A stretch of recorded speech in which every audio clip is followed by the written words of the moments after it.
Assalamu alaikum warahmatullahi wabarakatuh. Akkam jirtan hordoftoota kabajamoo fi jaalatamoo guyyaa har'aa sagantaa miidhagduu baay'ee bareedduu gabaabduu taate akka qabadhee isinii dhiyaadhe. Sagantaan kunillee dhimma hojii giddugala waldaa dhuunfaa giddugala leenjii tooftaa kennaa fedhii irratti hundaa'ee Yefiqir Ma'ad itti gaafatamummaan isaa murtaa'een wal qabate gara amantiilee gara garaatiin gaaffiin hedduun ka'aa jira jechuudha. Gaaffilee hedduu ka'an kanarraa nama gara amantii Islaamaa hordofaa amantii Islaamaa kan tahan aalima kennaa baay'ee kabajnoo fi jaallannoo Ustaaz Sheekh Ahmed Usmaan gaafanneetiin deebii gara amantiitiin nuu kennan kan qabadhee isiniif dhiyaadhe ta'a jechuudha. Mee turtii isaanii fi Dr. Abdurrahmaan Huseen waliin taasisan hanga xumuraatti waliin kan ilaallu ta'a jechuudha. Turtiin keessan nu waliin haa ta'u kallattimaan gara viidiyootti isin gaggeessa. Akkam jirtan kabajamtoota dhaggeeffattoota hordoftoota kennaa baga nagaan jiraattan gaaffiiwwan muraasa irraa aalima kenna gaafachuudhaaf qophaa'ee asitti isin argamee jira. Gaaffiin kiyyas ammoo kan dhimma hojii keenyaa irratti xiyyeeffate. Hojiin keenya yeroo ammaa jalqabnee hojjechaa jirru siistama qubii ammayyaawaa Yefiqir Ma'ad jedhamu irratti dhaabbataan deeggaramnee kan hojjechaa jirrudha. Kanaaf kanarratti musliimoonni hedduun gaaffiiwwan gaafachaa jiranii gaaffiin isaan nu gaafachaa jiran siistamni kun haraama moo halaala hayyamamaa moo hayyamamaa miti shari'aadhaan gaaffii jedhu nu gaafachaa jiranii. Kanaaf nutis gaaffii kana kallattimaan gara aalima qabnuutitti gara aalimanitti geessuun dirqamnee jirra. Aalimanitti geessuudhaaf dura ammoo nuti ofii kennaa beekuun baay'ee barbaachisaadha. Maaliif jennaan aalimman akka nuti itti himnetti hukumii kennan waan ta'eef sirriitti siistama kana beekuu danda'uu qabna jennee tagammaatti turre. Siistamichi amma beeknee jirra hubannee jirra. Siistamichi siistama uqubii ammayyaawati. Uqubii ammayyaawaa jechuun akkamii uqubiin aadaa keessatti namni muraasa ta'anii walii galanii qarshii hamma ta'e wahii yoo walitti darbatan qarshii sun nama 8 yoo ta'e yookaan ammoo nama 10 yoo ta'e yeroo 10 irra deddeebi'anii kan darbanidha. Kan ammayyaa kun ammoo kan nuti eegalle kun steeppiiwwan 4 beekamoo kan qabudha. Dursa kana beekuun barbaachisaadha jedheeti yaada kana kan kaase. Dursa irratti namni tokko weebsaayitii gubbatti galmaawa. Steeppii 4 keessaa steeppiin jalqaba namni weebsaayitii irratti qarshii 2500 galmaawa. Qarshii 2500 galmaa'ee booda uqubii duraanii irratti kennee galmaa'ee booda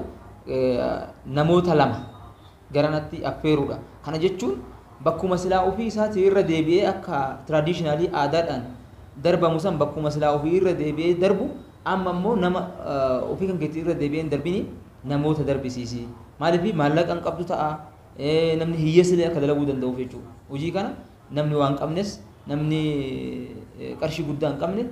kan maallaqa hedduu hin qabnes hiyyeessi illee dalaguu akka danda'u opportunity kana carraa kana hiyyeessaaf illee laachuudhaaf jecha namni maallaqa hin qabne akka nama warra maallaqa qabu dalagsiisuu danda'uuf jecha yookaan ammoo uqubii kana darbisiisuu danda'uuf jecha qarshii 2500 weebsaayitii gubbatti kennaa kallattiidhaan nama isa ilaallatuuf erga kennanii booda maal godhanii namoota lama gara dhaabbata kanaatitti yookaan ammoo gara siistama uqubii ammayyaawaa kanatti affeeranii jechuudha. Erga gara namoota lamaan kunis maal dalaganii waanuma namni jalqabaa godhe san raawwatanii jechuudha. Qarshii 2500 nama ilaallatuuf isaanis kennanii namoota 2 isaanis namni lamarraa ka eegamu namni tokkorraa ka eegamu nama 2 waan ta'eef namoonni lamaan kunis nama 2 kan affeeratan ta'a nama 4 steeppii sadaffaarra jirra jechuudha. Steeppii sadaffaarra uqubicha fudhachuudhaaf dabareen uqubichaa nu gahuudhaaf steeppii sadaffaarra jirra. Steeppii sadaffaa booda namni 4 sun nama 2 yoo fidu nama 8 ta'a jechuudha. Steeppii afuraffaadha. Amma namicha jalqaba galmaa'e san nama steeppii jalqabaatti irratti galmaa'e san dabareen kan isaati jechuudha. Kana jechuun maal jechuudha? Uqubii walitti darbannee jirra. Uqubii walitti darbanne san ka aadaadhaan walitti darbanne san amma immoo caasaa baayinarii neetwork maarkeetingii fayyadamuudhaan namoonni wannaa gochuudhaan walitti himuudhaan promooshinii walitti dalaguudhaan waliin haa jijjiiramnu walaa gargaarru walaa utubnu siistama wal gargaarree walaa utubnu jechuudhaan waliin dubbachuudhaan garanatti wal fidanii jechuudha. Garanatti wal fidanii booda wal baay'isaa deeman erga wal baay'isanii duraan uqubiin eega walitti dabatamee booda carraa bayaa jechuudha. Carraa bu'a waraqaa cicciranii lakkoofsatti godhanii abbaa carraattu uqubicha maal godha fudhataa jechuudha. Kun jastisii hin qabu haqa hin qabu jechuun adilii waan jedhamu san hin qabu jechuudha. Maaliif jennaan osoo hiyyeessi homaa birri saniif rakkachaa jiru carraan eenyuuf ba'a nama waa qabuuf bahuu danda'a jechuudha. Kanaaf tiraadishinaalii rakkoo qaba. Akkasuma immoo uqubii san walitti ganda keessatti walitti darbachuudhaan namni tokko kennaaf uqubii san baay'ee yoo wali qabamee jedhe lakkoofsi birrii sanii yoo ka baay'ee ka ta'u ta'e namni sun fudhatee baduu danda'a jechuudha. Namni tokkochi sun gaarantii hin qabu jechuudha. Gaarantii hin ala jechuudha. Kanaaf gaarantii kana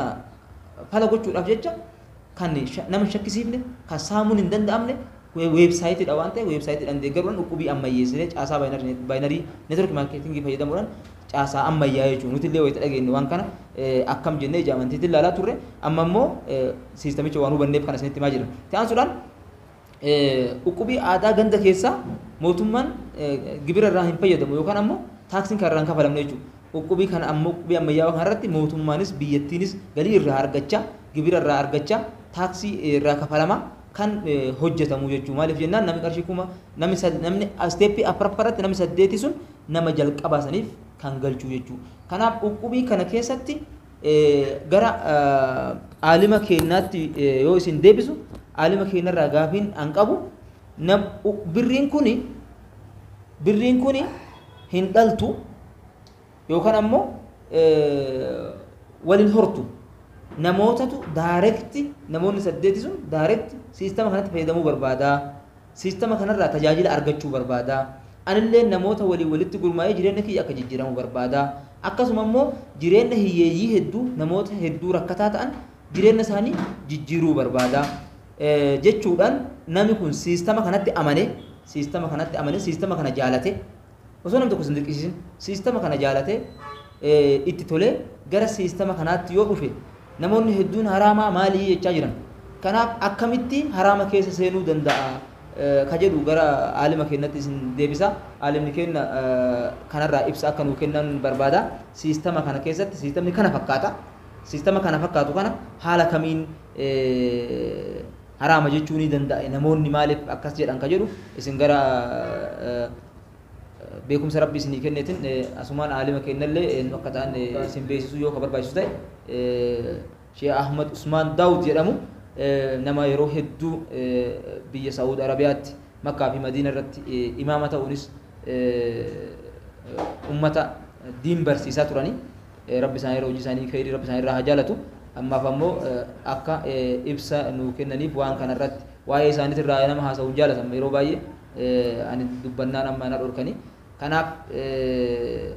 gara isaaniitti isin deebisa. Isaan waan amma nutti himne kanarra maal akka hubatan waan kana akkamitti waan namoonni jedhan kun maal waan jedhu gara isaaniitti isin deebise gaariidha. Isaan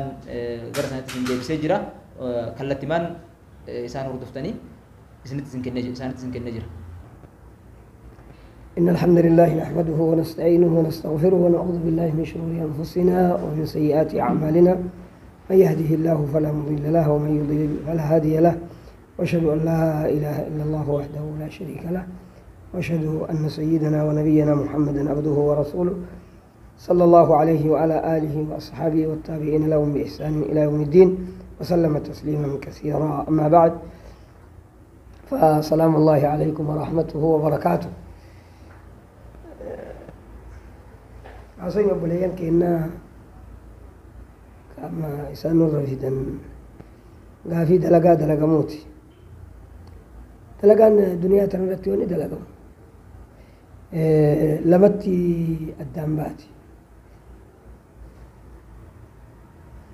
imma bitta gurgurta yooka mootinu walirraa waaliq eeffatanii argamu. Bittaa gurgurtaan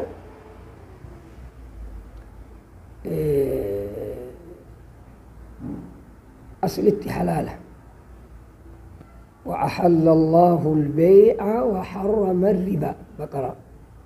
وأحل الله البيع وحرم الربا ربهم bittaa gurgurtaa halaala godhe dhala haraam godhe. دلوان تقو كنني قدو فرأتو كونو لكي واني كان ما ليجرو قردين قاف قريم فارفمتي قوي من يقرض الله قرضا حسنا ربي قردي ايوا من صدق قال لي وانا نكنتو كم قردي تا ايه ارقمي صدقه بور ارقته يجو ربي فيولك اسيتي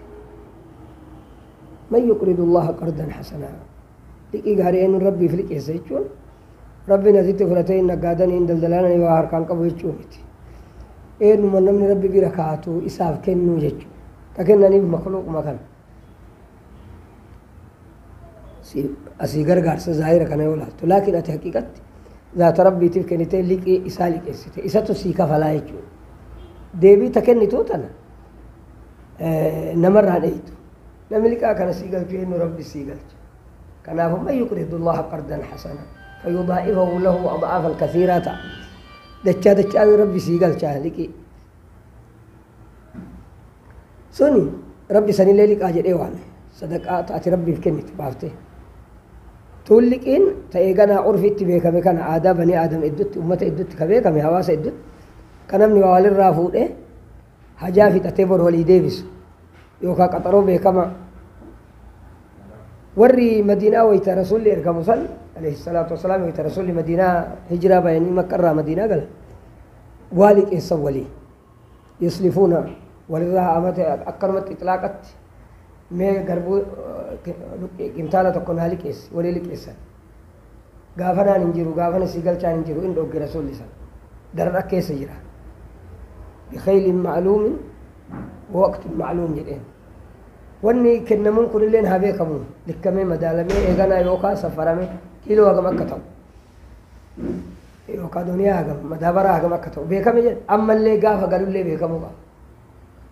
يوكا نو درر كيس جرا أتوان كي كنيته وقافنا ناقلت وي بيتا ربي فينجني نجا تربي فينجني تربي برا إيدا لكي الرجال إن الربي لينا لكيس سن حلالا لك يو بيكم أما وان بيكما رسول الله كيفت عليه الصلاة والسلام قد فيتي قرب كعشان يتودي سيئين شعيرة إيجانا سالي تك قندالك إيسي لكيفتي أصو إسين قال كندير وهي أموتنو برتا إفيك أوفة عليه الصلاة والسلام وقلت شاكم في سنة متبركة يهودا نمشي فرنجي كان خصوصا انجلتين دعاء عليه الصلاة والسلام مات ودرء مرهون عند يهودية جرى حديث كست عائشة رضي الله عنها أم المؤمنين كنافو لكان تقصان كله تقو كالألق أب لكن تقو كالأوغمات لكن كهلالا كيرون إسا بيكم كواني كننين بيكم كويتين قلو بيكم كم كان إنتان أني أبوتنو بريكما سيلك إسا ويتقلتي توكوما توكو إبشر ناقلتي تيران كل قرد جر منفعة فهو ربا كان فهو ربا حديث ضعيف اللي تاو كلنا إيغانا لكي كإيغانا وهركسي تربي إنديبي لا تعاجتشو وده لما كان نمر كاسي كونا مو بيتا غرغرتان لي رسول الله مال جرا لا تبي ما ليس عندك جرا وانا كان قمني ان غرغريني جرا ان بيتين جرا يوهري وصفه مكبال دربان اسابي كمي اسيت مال سنغاكيا ست غرغرا يوكا مكينا كوريلا سي غرغرا جد كوريلا سنا سنجرت لكن تاك سنجرت وسي سي بيكا تنمر على غافن كانت يا فهمتيچو وان بيكمني غرغرون انتو اما اللي وان هركان قمني ملكتي هركان قمني غرغرون انتو لا تبي ما ليس عندك اما اللي اغنا امو بيته وصونو ميچر رايو سركبتين دوغا غرغرون كبيرات حتى يهوز الحجار الى ريح عليم جك هغنا غادن اغنا في اتنين قل هلني فتني اچي بابتني أما اللي وني إيجانا دوغو وري لما ولي الرابط يكون حاجة قدام بيانت بالتابر قرطاني سبت حتى يتفرقا فإن تفرقا خلاص بين إيجانا قافنا أرقمت فراقا أتلي أقرز ديمتي كل اللي قمر ديم ولي راكم بيتانا كنا بيتان خلاص ولي الرابطاني أتلي فرطي أتش ديمتي كل اللي قمر ديم سبت البيت قافن أما دلقات سنتنا في النمس وقبيها ميئات وقبينا ميئات بابا كم قلتي إني لا لقم سلا بيتا غرغرتا قلتي مو كان ديبي سلا راي قال بيتا غرغرتا قلتي مو ليك إي قلتي مو إيسا قلتي أكا إيغانا قصبي يوكا ساما ونين جنة نميك جالالان كن أجرة إفيدك أبو بانكي تليفوننا مكانا إيغانا بأكاونتينا مكانا إينو ناكن نجرة كإرقو في دكان إفي بربادي تيجي منا بيسوكي كنا فينا مكانا ما اللي وني كنيتو لكن دلقاتنا كسمالي دلقا سينون دندو ونمان دلقانا التجارة ميكانا أكاسي تواسي والغرغارو دا إيه كانوا تاتي أمو أمالي برينار كنماتي يو ديمتي ميت أكيسك أرقم ملا وصلاتو ما أجبر بارو ما ترقما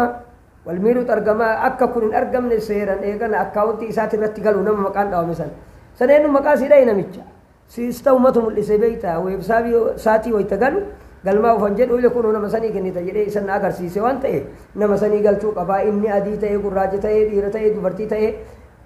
كريستانة إيه مسلمة إيه لا خلاص أما دام دلقات نسين إن دلقات إيه جد ولد دربنا دلين إيه ولين جن ولين نجني رأي كريستانة كان انقبو حلالة ولين دلقاتو وان حلالة إيه أنما كان إساء قال شاء كونوا كإساتي أكاونت إساء كنا جد دربه ميره ويتدربوا جالنا إساتين كني sama wani mid zulmi jechun dan den ujaran jalo isa tirida izam bitta galtimo lik igalti wanjer isinga fadan ega siratu kumi kenina galatoma ustaz wan baana mukasani jirtani babatam galti ka sinjirtani fi kuni hukumi adati baba mali gafi ke sangafi ayoden sana باب بسون باب والغرغرسات كوال كتبني والقدسوت كوال ينجيرموت سيستم كان كده تغرا في الدراسة دلدل بودا غرغرا راوچ لك درو غرو نموني بروسيس كان كده سباني والغرغار ولت نموت غرغار ولت مدالم دندو باب والغرغرسا كستير حديث باب والغرغرسا كاي باب نمني والغرغار وحواسك والغرغار وغلاج كده nama tokko birri hin qabne birri itti godhani ammoo nama tokkotti birri godhu osoo taane kulli maanuu birri godhatu barbaade jechuu warra assee kanumaami gaafa kana gale nama miizaana shariitti irra himna naaridu ala alkitaabi wassunna rabbiin bittaa gurgurtaa halaala godhe dhalti yoo jiraatte min jiraatte haraama godhe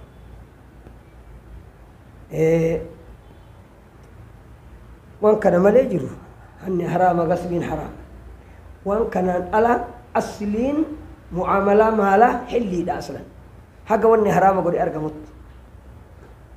أصلين معاملة إلمنا ما دلقو كان شريعان حلال قد إبوسي ربي ويتبوس حقا حرامي كيسا قفت أني قرأ هنا قرأ قلان حرامتات قرأ قصبيتانا حرامتات دلت سيننا حرامتات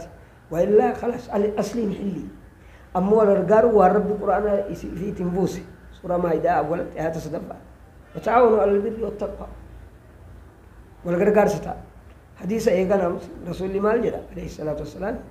دعوا الناس يرزق الله بعدهم من بعد إنما إيسا جرا قريب ربي قريب هايريكن هرزق ولرها رزق مويل منما ونرتلوا فيه وري مقال أور بادي أعرفه فولا كيسا ديمي وزويسان warri baachilleen eegana waan fi qabatee hin jenne shaxaarummaan qaban gaa shaxaarummaan qaban fayyaalummaa itti dhufanii gurguratanii kunilleen kataa irraa fayyadama akkasuma itti naggaadde shaatirriin jira kadhatti reeba kanaa warra magaalaa kana gurguratu ni bara laa yabii haadiru libaad jedhe warri magaalaa warra katamaa baadiyyaatti akkan gurgure akka irraan binnellee kadhatti akka hin reebne jedhe لا تلقوا الركبان يدعينا نقاد سمنتنيتي فولا كيسا ديمنا جد دعوا الناس يرزق الله بعدهم من بعد نما إيسا جدي قال ربي قريها رزقوا أما تلقانا مظاهرة كأما يسجد تنقل كان أمولا تتنكرنا فقاتا ملي هو القرقار سا خير إمالي وأن إيقنا ميت أنت أسكيس جرجير نتين فقان نمي دلقاتنا سين واني في كان إرقة مون أرقة وانقل ما ينكن إن خيوم ما نساتو كرا سربي في كل جيرنا حواسا جيرو جيرنا حواسا كرا لجيتي هلالشان akkasuma immoo maallaqaan jireenya hawaasaa guutuutti jijjiirudha. Leenjii qofarratti hojjetu dhaabbatichi maallaqa qofarratti hojjetu. Namni illee akkaataa itti waa dalagatu. Akka sammuu namaa akka itti jiraatu. Akka itti maallaqa ofii kunuunfatu. Akka itti jireenya ofii injifatu. Akka itti nama gargaaruu danda'u. Akka itti nama gargaaruu danda'u. Akka itti of bira darbee of argatee ofii isaatiiyyuu biyya iyyuu jijjiiruu danda'u. Uummata jijjiiruu danda'u leenjiiwwan gurguddaa kenna dhaabbatichi. Kanaaf kallattii kanaas waan hojjetuufi karaa sirrii fi qulqulluudhaan jireenya hawaasaa jijjiiruun kaayyoo ijoo dhaabbatichaati. Ani waan jedhu waan miidhaan keessa hin jiraatiniin, waan gashiin keessa hin jiraatiniin, waan zulmiin keessa hin jiraatiniin dalagaa dalagattaniitti wal gargaartanii itti fufu. Wal gargaarsi waan Rabbii jedhe, dalagaa Rabbi jedhe, wata'aawanuun ka Rabbiiti, Rabbi jedhe. Ammallee eeganaa obboleessa isaa ka dararaa jiru dararraa hiikun hadiisa Rasuulati, hadiisa eeganaa Muslim ka Bukaariitii. حديث كمسلم حديث أبي معاوية محمد بن خازم الدرير إيقنا عامش الرا أوديس سليمان الرا أبو صالح الرا أوديس زكوان السمان زيات المدني إن أبي هريرة الرا أوديس أبا هريرة رسولا ويتدقه مال جد أبو هريرة رضي الله عنه إرقما ربي الأقل جد مال جد والله في عون العبد ما كان العبد في عون أخيه وان قبرتي غرغار سأبوليس في كيس جرات الربي سغرغار جد أما سنتو كيس جد nama sinjire nama rakkata aramila miskina kayni dhufu dandeenyu birri eegana haganaati yoo dhubi darbate yoo eegana taa'ee birri ma ifi eeggat gargaaramte yatiimni gargaarame aramilli gargaaram rakkattuun gargaaramte jechuudha humnaan malee eegana beekumsa wanni waraqaa fidii dokumentii ga'ee fidii malee waan kana ta'e kan yoo ta'e yaa wanni fokkataan nama kadhatuufaa zulmii nama godhuufaa kijibuufaa laakiin dalagaa halaalaa kana dalagu olii gad deemanii waa kadhatuuf fokkata. لما نمات بقى دلقانا كنا قلون ارغمت دلقتو وني ايغانا كان يسندور دا ونجيرو يسندور دا باتيتي ونجي ونجيرو ان اما كان كيسه محظور وين اغر يو خيري تيمله نمني محظور لك دلقا كان كيسه انجر يجي دليل ايتي ايغانا كلايتي دياته دليل فينو اگر سيسوم بربانا نو كان مره كيسه حق بربانا وتاجر هم كساجة دنيا ترتي آخرة متان تقل وان آخرة كأن الدنيا تين تلش مربعنا وان إيجانا دنيا تنا دنيا وان دلقمتي مثلا دين مقدمه آخرة قدمه آخرة ما قدمني إبادة جبات وملء وان براك الدنيا قد أنجرا ويزيد تفنى نمني جرا انجر إذن وانت عرب بيتر نما غرغارو قول اللي غرغارن كجنة أمبيتا كحجنين كأمران قران كخير دلقن كان بربان نمي كمسجد إجارة كمدرسة كان واني سن هدفني الدنيا بربادني لي في اللي كان دنيا ايغانا اقوبي ولي نمو دربي كدربتكم مروا بك ارغتت كانمي توك ايغانا كيسا ابو ننجير واني هي ارغتو نمو ايغانا ترتيب هي ترى انا كجتن كانت اكو دور قلما نمو واني هي جرا هي ارغته واني هي ارغتو كن ايغانا كانت سيئه اي لغات اي ارغن كان امبودا وني جيرو اتفوفو ملي يا ربي سنا غرغارو جباد والغرغارة قرآن اللي كانت أججارا من قدة السماوات والأرض أولي تعاونوا على البر والتقوى جرا كل معروف صدق جرا رسول الله حديث جابر بخاري معروف كن تلتو نمن ما نيغنا إرادو بنجم إتي أججمالي وشيطانة إيماني وان أما اللي خير اتنما وان جالل فيد جالل ولي وان فيد جالل ولي وان فيد برباچس رسول ربي وان جد والله الذي لا اله الا والذي نفسي بيده لا تدخلون الجنه حتى تؤمنوا جل حديث مسلم حديث على ابن عبد الرحمن بن يعقوب الرقين باب في الراوي قبل ربي ربونتي هر كيسا يتو كقد جنة سين تنجرها من تنت ان من تن اللي جد حاجه والجاله تنت والجاله اداد الكم الا اولا ادلكم على شيء اذا فعلتم تحاببتم جل قالوا بلا جنة وايو يسيد لي والجاله تنت سين كجيتو ان سلام الدميس افشوا السلام بينكم نجاجت سلام نبرة سلام يجوا نجايا ربي نجايا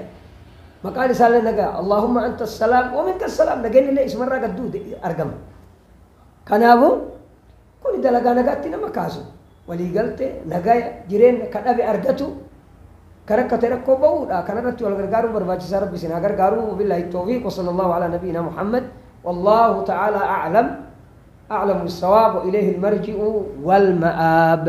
وصلى الله على نبينا محمد وعلى آله وصحبه أجمعين والسلام عليكم ورحمة الله وبركاته kabajamtoota hordoftoota daawwattoota keenya akkuma argaa jirtan ustaazni keenya qaaliin hojii keenya irratti waan isaanirraa waan haga isaanii galeetitti hukumiin ulaatanii jiranii alhamdulillah hedduutti gammannee jirra. Siistama ittiin wal gargaarsaa kan ittiin hawaasni utubee waliin jiraatu kan ilaalcha ofii itti bocatu kan akkasuma immoo jireenya ofii ittiin jijjiiratu siistama ammaa hojjechaa jiru irratti hundi keessanuu gaafiin yoo isinitti uumame kallattiidhaan bilbila ustaazaa isinii kennuu dandeenya. Ustaaza wajjin hukumii gaafachuun isaanirraa waan isinii ifan ta'in ifa godhachuun ni dandeettani. Siistamni kun akka argaa jirtan namni tokko gaafiin kun waan kana gooneef namoonni hedduun baay'inaan hojiin kun haraamummaa keessa way seenaa haraamatti way nu ooftanii waan jedhee nu gaafateef kanaaf haraamatti isin oofnu waan ifa jiru nuti immoo gara jalqabaatitti wanni ariifannee gaafachuu dhabneef sadarkaa hukumiin ga'u wanni kun uqubii ammayyoofne uqubiin ganda keessattuyyuu hojjetamaa jira. Kanaaf uqubiin ganda keessattuu irra haraama ta'uu danda'a. Kana caalaa maaliif sababni isaa kun yoo dura galmoofte uqubichi dura sigaaya dabareedha. Kun ammoo carraadha. Carraaf dabaree walitti hin dhufu waan ta'eef dabareetuyyuu irra baay'ee filatamaadha. Maaliif jennaan namtichi dura galmaa'e sun laafaa ta'us jabaa ta'us uqubichi maal ta'a dura isa gayaa waan ta'eef haala kanaan uqubii bifa kanaan dalagamu wanni xiqqoo adda godhu nama baay'ee wajjin namoota baay'ee ummata baay'ee unlimited jechuun daangaa osoo ittiin godhin nama waan hirmaachisuuf uqubii kaanirraa adda ta'e uqubii kaan nama 20-30 haga nama baay'ate nama 100 kanaaf kun immoo lakkoofsa nama unlimited goone